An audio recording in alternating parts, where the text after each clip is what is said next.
As the speech winds down, you shift your weight with the grace of a man attempting not to wince. Your left leg is halfway asleep. Your right hip seems to be auditioning for a minor tragedy, and somewhere deep in your soul, a voice whispers, "This is fine." You glance sideways and catch the eye of another senator who gives you the faintest, most sympathetic nod. Nod that says, "Yes, I too have made the mistake of arriving cushionless, but you're learning, adapting." Survival. Roman Senatus Napos, T just about rhetoric or political alliances. Itabos. That's about outlasting marble. And part of that means understanding who gets to sit where. See, in the Curia Julia, the layout wasn't just architectural. It was social choreography. Senators were arranged in tiers, with the more senior and distinguished seated closer to the center and the front. The further back you were, the more junior, or worse, the less respected you might be. There's reason Roman power plays often involved subtle adjustments in seating. Some senators even arrived, not just to grab better cushion spot, but to be seen claiming better cushion spot. Seating was a silent argument, and every position carried a message. You begin to notice these hierarchies in their cushions too. Not just in color or material, but in wear. The cushions of junior senators look new or barely molded, as if they pulse. If he only endured a few sessions, the older, high-ranking men have cushions that have clearly survived multiple political eras. 1,000 speeches, 100 betrayals, perhaps even the occasional assassination whisper. Legendary story tells of a senator, possibly during the reign of Claudius, who kept the same cushion for over 3 decades. It was reportedly mended 17 times and was known by name. Verus meaning true. Whether that's fact or embroidered fiction, it certainly speaks to the kind of sentimental austerity that Romans prized in theory, if not always in practice. Historians still argue whether such named cushions were common among the older class or whether this was one-off act of eccentricity. Either way, you find yourself oddly envious their boasts. There's something comforting in the idea of loyal, slightly lumpy companion who knows every twist and grievance of your political career. See Chait Memoir. And while you're thinking about this, you start noticing other signs of senatorial ritual. One senator rubs the edge of his cushion before standing, almost like pre-game handshake. Another carries his out with surprising reverence, as though he's transporting sacred relics, perhaps in way he is. There's an almost sacred stillness to the Senate when the debates pause. The marble doesn't echo. It breathes. You can hear the faint shuffles of sandals, the dry rustle of togas. Someone sneezes gently into sleeve, the Roman equivalent of muffled yawn. And you find yourself slipping into the rhythm of this ancient theater. Rome, after all, loved its symbolism. The act of sitting, of remaining fixed and dignified while others spoke, wasn't passive. It was performance. Even your discomfort, handled stoically, said something about your dedication to the Republic. Just like the early philosophers who endured extreme environments to demonstrate self-mastery, you are, at least in theory, rising above physical irritation to engage in civic virtue. That's what you tell yourself anyway. A sharp corner of your seat reminds you that marble is not known for its mercy.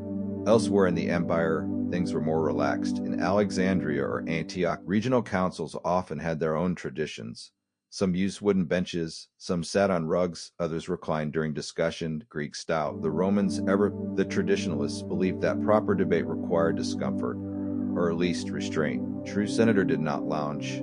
He endured. It's in these little peculiar rules that Rome's obsession with control reveals itself. Soft as it might be, had to appear modest. It could not distract from the manner or the message. Too large, and it was vanity. Too colorful, and it was flamboyance. But the right cushion, that was wisdom disguised as wool. One amusing anecdote comes to mind. Senator from Hispania who once brought cushion woven with local goat hair. Coarse, durable, and apparently extremely aromatic. The chamber cleared halfway through his speech, not from scandal, but from the cushions. Pungent contribution. Afterward, it was gently suggested that he allow Rome to refine his sensibilities. You wonder if he ever recovered politically or olfactorily as the current speaker finishes and returns to his seat. There goes the subtle shuffle of cushions being resettled. Few are fluffed. One is rotated. The old cool side of the cushion trick, classic. You take a moment to shift your own borrowed seat pad, which has begun to resemble deflated pastry. It abows. It has clearly been through things, maybe even survived a few civil wars. And then it strikes you, these cushions, silent as they are, bear witness. They hear every speech, every sigh of exasperation, every whispered conspiracy. They absorb the drama of empires from below, one long meeting at a time. They are political sponges, capturing the temperature of the Republic from the bottom up. You look down at yours, still borrowed, still awkward. and wonder what it knows, whose opinions it has cradled, what kinds of policies it has reluctantly supported, and then your stomach growls loudly. Few senators glance your way, eyebrows slightly raised. You offer polite nod, the universal Roman gesture for I skipped lunch for the good of the state. But it gets you thinking.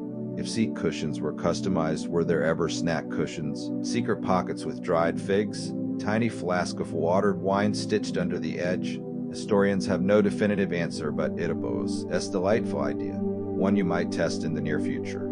The sun has shifted again, casting long golden beams through the high windows of the Curia. The day is aging, and so frankly is your patience. But as your mind wanders and your body protests, the Senate continues, unbothered by mortal needs like hydration, posture, or the creeping desire to lie down for just 5 minutes. It is eternal, it is ceremonial, and it is very, very sedentary. So naturally you start paying attention to everyone else he boasts. That's seating habits instead. It's more entertaining than the grain tax amendments. Anyway, you notice that certain senators always sit in precisely the same way. One older gentleman crosses his left ankle over his right every time he speaks like clockwork. Another habitually refolds his cushion flat before making a motion. There opposes a man 3 seats down who rolls the hem of his toga into a tidy bundle and uses it as lumbar support, effectively doubling his cushion's function. Now that's innovation. Then there's the dramatic fluffer, you know the one. He arrives, makes a grand show of unrolling his cushion like a scroll, snaps it once, twice. If he's feeling spicy, fluffs it with sharp double pat and sits down like he's just claimed throne. Historians still argue whether this was sincere comfort seeking or performative bravado. Either way, it's vibe. You begin to wonder if there was secret language to all of this. Quiet bodily rhetoric beneath the spoken word. You wouldn't be surprised. This is Rome, where even eyebrow twitches and pink-earring gestures have coded meanings. And then you remember, cushions had another subtle role, a kind of invisible boundary. Because while Roman senators might seem united in public purpose, personal rivalries ran deeper than the Tiber. There are records of senators refusing to sit next to each other, feuding over land rights or political slights, or even, in one curious case, a shared affection for a particular oyster vendor. In these moments, cushions weren't just comfort. They were buffers, physical literal barriers that said, "This is my zone, you say over there, Titus." Notable example, the rivalry between Cato the Younger and Clodius Pulcher. It's rumored that during one tense session they placed their seat cushions 2 whole feet apart, creating dramatic silence wedge in the seating row, the kind of move that even modern politicians would admire for its passive-aggressive artistry. Of course, not all cushion interactions were icy. Some were generous. There are brief letters from the late Republic referencing senators who shared their cushions. Picture it, one man offers half his will and support to colleague of his own. The gesture might be small, but the symbolism immense. In the Senate, kindness was currency, and back support, priceless. You imagine the whispered conversation. "Forgot yours again, Marcus. Guilty. Here. Take half. It's goose down, imported. Bless you and your indulgent backside." That's solidarity. Meanwhile, across the aisle, minor commotion. Someone has knocked their cushion to the floor. Slave rushes to retrieve it, dusting it off with exaggerated care. But in that brief window, the senator is cushionless, exposed to raw marble like plebeian. For a second, the entire chamber seems to feel it. Collective sympathetic twinge. Even the speaker pauses, lets him readjust before continuing, because if Rome was about anything, it was decorum. And decorum meant never letting your fellow senator make policy decisions with a numb posterior. At home, seating customs were a little more fluid. While the dome is typically featured cushioned dining couches and benches, even their status-influenced stuffing, the paterfamilias, the head of the household, had the finest cushion usually stationed at the head of the triclinium. Guests of honor received downfilled ones. A lesser guest may do with stiff wool. And don't ask what the slave sat on. Spoiler, nothing. In wealthier homes, cushions became minor art form. Some were embroidered with poems, household mottos, even small scenes. Think of them as proto-decorative pillows, but with a bit more gravitas. One unearthed example from Villa in Campania bears a stitched line that reads, "Speak gently, the cushion listens, a little creepy, a little charming." Very Roman. Back in the Senate, someone sneezes. The chamber blesses him in Latin, nearly in unison. You appreciate the efficiency. Then someone else stands, his cushion briefly to the back of his toga before flopping to the bench with side. He gets light chuckle from the nearby row. Humor, however subtle, is a welcome distraction. And that reminds you of a lesser-known Roman comedy writer, Lucius Satcher, who reportedly wrote an entire farce titled The Stubborn Cushion. Only fragments survive, but one memorable line has endured. "He who sits too high falls fastest."